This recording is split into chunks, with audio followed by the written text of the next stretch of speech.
Hello, it's me. It's Erica with a K. I just came back from my it's like a 2-year appointment, I guess, my yearly checkup with my breast specialist, and I decided to just do a video on what to expect. So I do want to talk about this appointment and then whatevs. So this appointment is with my breast specialist, and she's the one who performed my mastectomy. She had a plastic surgeon come in and do the final scar. I'm so happy. It's like, I'm so happy you're here today. I just had a friend who had this done in like Tennessee. So unhappy with what happened. Wants to transition, and I was like, well, people just don't listen to people. I've seen it like online, like doctors just don't listen to people. Like, I'm very happy, but, and she's like, maybe because this person wants to transition and maybe that's why they didn't listen. It's in the South. I'm like, yeah, they might get arrested soon. Like, not trying to be a fearmonger, but like the world is crazy. And she said to me, she's like, oh, what are your plans for 2025? I'm like, survive the craziness of this year. That's really our only plan. She's like, yeah, it's crazy. What's going on? I was like, what is going on? Like, I don't know. She asked me about anybody else who got diagnosed with cancer. I do have a family member who recently got diagnosed with cancer, but that person is way older. She was like, all right, I think you're fine. And I asked if I had to get any imaging done, because they were saying like, oh, you can go downstairs and get your imaging done. But she's like, no, you don't need it. And then she's like, how do you feel? Did you ever feel like you didn't have range of motion? And I was like, yeah, because she said that, I guess she had performed this maybe on somebody else, or maybe it was that same person who lives in Tennessee. And they said that there's like a flap like here.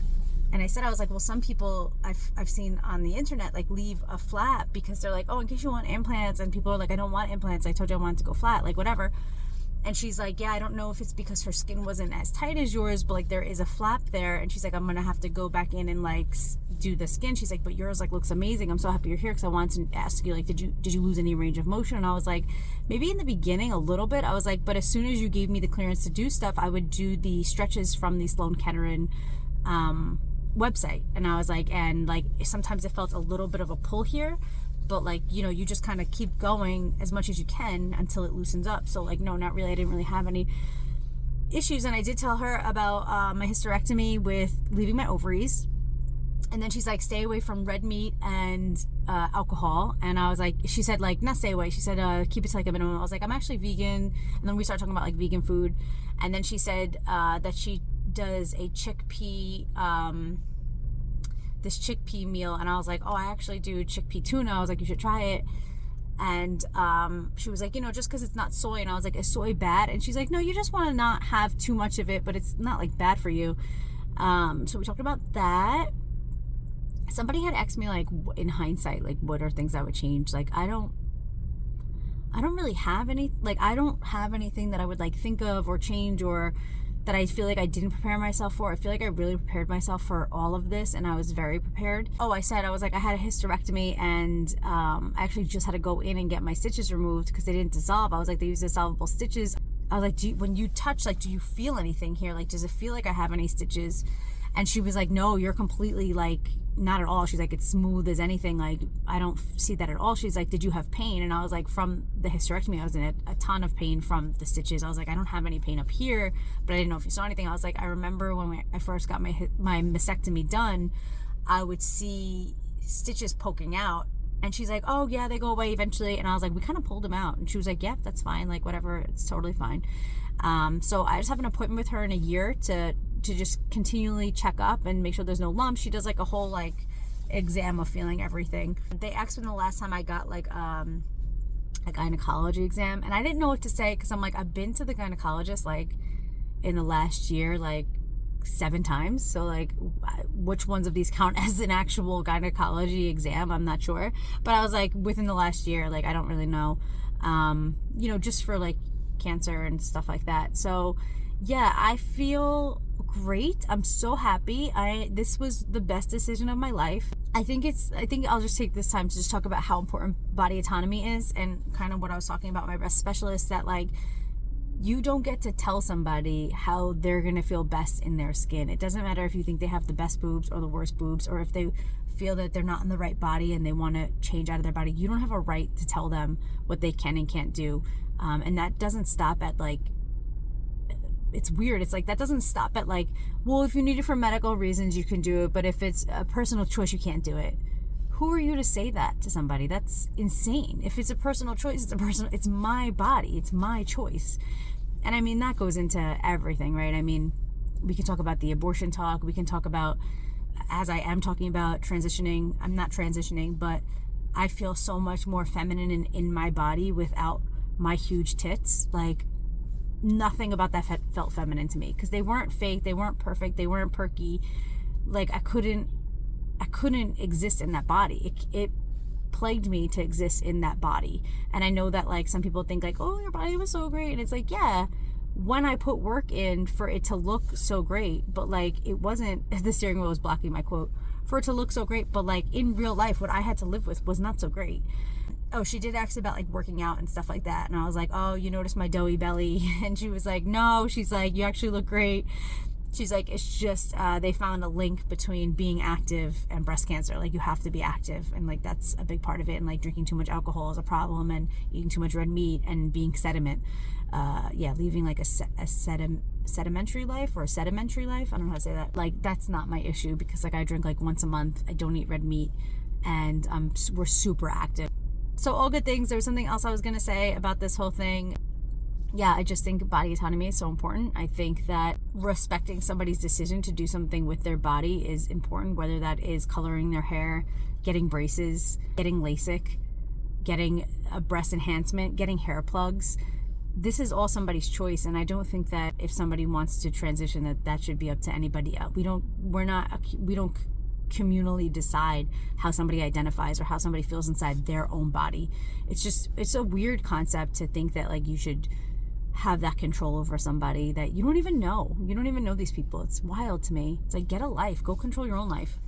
Just a side note, I'm just going to share this story. My husband and I were shopping yesterday, and this lady came up to us, and she's like, oh, don't you just love food shopping? And like, you know, when somebody like addresses you like that, like, I have ADHD. I'm not sure if I'm on the spectrum for autism or what it is, but stuff like that, like, I don't know how you want me to respond. Like, I don't know how I'm supposed to respond to that. Like, yeah, or like, nah, or like, I don't know, can you believe it, right? Like, I don't know what the proper response to that is, because like, I don't talk like that. It's weird. So I was like, oh yeah, prices are just so high, because in this presidency they're very high, and also you seem like somebody who voted for this, so I'm gonna let you know. And I was like, oh yeah, the prices are really high. And she's like, I know. And she's like, and there's just so many choices. Like, I'm so tired of having so many choices. And it's like, you people literally want to live in a dictatorship. You want somebody to say you have no choice about anything. We tell you what to do. We tell you what you can't do. And it's annoying to me, because boomers lived like 40 plus years on this earth just deciding for everybody what was right. And now that they're older, they're like, we don't want any more choices for anybody. And it's like, you need help. You guys need help. And I'm not saying this like for all boomers. I'm just saying the boomers who think this way, like, you need to go get your brain evaluated, because there might be something wrong with the frontal part of it. So anyway, that wasn't all with that lady. Then she followed us around the store. Then she was asking if we knew where something was, as if we worked there. We didn't work there. And I was like, yeah, I saw that in another aisle over there. And then I saw her following us again. I could hear her cart. Her cart was very distinct, so I could hear when she was behind me. So I turned around and I was like, oh, did you find, and she's like, no, I didn't. And I was like, you're a fucking liar. Like, I know it was there. I know it was there. And like, my husband was like, she's a liar. I was like, I know. And then like, we get up to the register. No, then we get into another aisle, and we're looking at stuff, and all of a sudden she comes and she walks right, if there was like this much room between what we were looking at and whatever, and she squeezed her way in between what we were looking at, and then she stood right in front of my husband and just started looking at the stuff that we were looking at. And I was like, what? So I just like casually walked and took 2 steps in front of her and got, what are you doing? Like, what are you actually doing? And it wasn't we weren't confrontational at all. But I was like, what is this woman doing? Like, I don't even understand. And like, I'm not coming out today to talk to you. I just need to like get my spices and go home.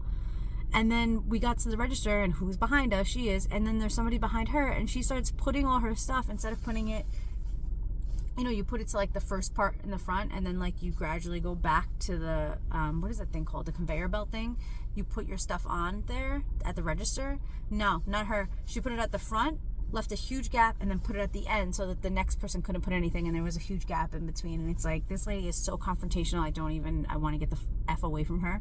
But anyway, my whole point is, it just kind of ties into the controlling of people, not giving people a choice, thinking that like, you don't trust yourself enough to just decide what spice you want. Why would you be upset? You can shop by price, you can shop by brand, you can shop by the coarseness of the salt. You can shop by whatever you want to shop by. The quantity of it, we're supposed to live in a free place. Like, I just don't understand. And I'm going off on a rant, so I'm gonna have to change the title of this to like vlog deep thoughts / my 2 years after my mastectomy update. But I think my eyes have been wide open since like 2020 of the world we live in and the terrible place we are headed too fast.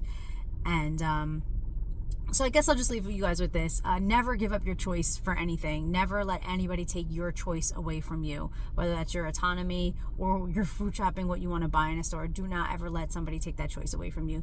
You get to decide how you spend your money, how you spend your days, how you live your life, what you look like. You get to decide that for yourself and what's the right choice for you medically, etc.